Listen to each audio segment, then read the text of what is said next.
10 வருஷ காலம் ஆண்டு இருக்காங்க. இந்த 10 வருஷத்துல என்ன தாழ்ந்தது? நாங்க சொன்ன திட்டத்தையெல்லாம் நிறைவேற்றலையா? நாங்களா நிறைவேற்ற? இந்த ஒரு என்ன மருத்துவமானது? எய்ம்ஸ் மருத்துவமனை. எய்ம்ஸா ஏதோ ஒரு மருத்துவமனை. அந்த மருத்துவமனையை எங்க காலத்துல கொடுத்தீங்க? அவள் காலத்தில் கொடுத்தீங்க. அம்மா காலத்தில் வந்துச்சா? 18 வந்திருக்குது. 18 போய் இப்போ 2028 வரும்போது 4 வருஷம் போனாக்கா இதுவரையும் நீங்களுக்கு செங்கல் கூட வைக்கல தானே உதயநிதி செங்கல் காட்டிக்கிட்டு இருந்தாரு.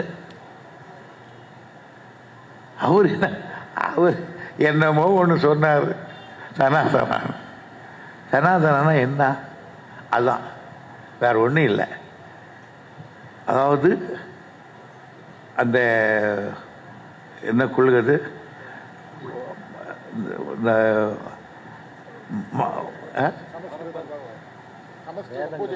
இல்லை சமாதானம்ன்றதே இந்த ஆஸ்திக கொள்கை தான். பிராமணன் வேதம் ஓதணும், சத்திரியன் போர் புரியணும், வைசியம் வியாபாரம் பண்ணணும், இவன் சொல்லணும், எவனும் இந்த ஊரில் இருக்கக்கூடாது. அது சொல்கிறோம் சனாதானம். நாங்கள்லாம் அது மீறி வந்திருக்கிறோன்னு சொல்கிறோம். என்ன தப்பு? நாங்களா சொல்கிறோம்? அது இருக்கிறது தானே சொல்கிறோம். எழுதி வச்சிருக்கானே அதுதானே சொன்னார் இளைஞர். அவருக்கு உதயநிதி உள்ளபடியே சொல்கிறேன், அவன் நல்ல ஒரு பகுத்தறிவாதி.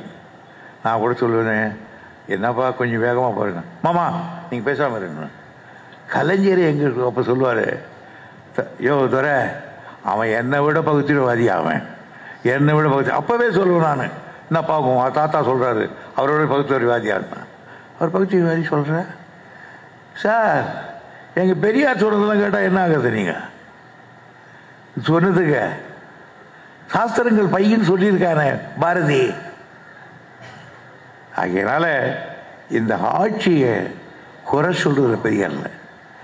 ஆக இவங்க எங்களை தோக்கடிச்சுட்டு போறாங்க. ஒன்று வச்சுக்கோ, இந்த மண்ணுக்கு உரியவர்கள் நாங்கள், உங்களுக்கு உரியவர்கள் நாங்கள், உங்கள் சுகதுக்கங்களிலே பங்கேற்கிறவர்கள் நாங்கள். எங்களை விட்டால் உங்களுக்கு வேறு ஆள் இல்லை, உங்களை விட்டால் எங்களுக்கு ஆள் இல்லை என்று அண்ணா சொல்லுவார்.